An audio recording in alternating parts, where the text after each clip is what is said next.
जी नाज़रीन, मैं बड़ा अपना समर परवाना तो तुम देख रहे हो यूट्यूब चैनल समर परवाना। जी आज मेरे को मौजूद हैं वॉलीबॉल के इंटरनेशनल खिलाड़ी शौकत अली शौकी नेटमैन, सरदार सैफुल्ला खान बलोच साहब ते नूरी अनुसर की फरमाइश से शौकी नेटमैन हाजिर खिदमत है। जी शौकी नेटमैन बेली छोड़ के आए केड़े पासे जावा बेली छोड़ के आए रोआ के गुलामा बेली छोड़ के आए केड़े पासे जावा बेली छोड़ के आए एक बुए तू मंगन वाला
एक दे मन्नन वाला एक दा कायल हा एक बूए तो मंगन वाला सायल हा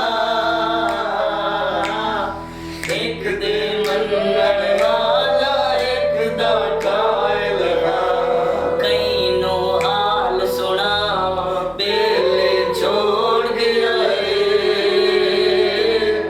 केड़े पास जावा बेली छोड़ गया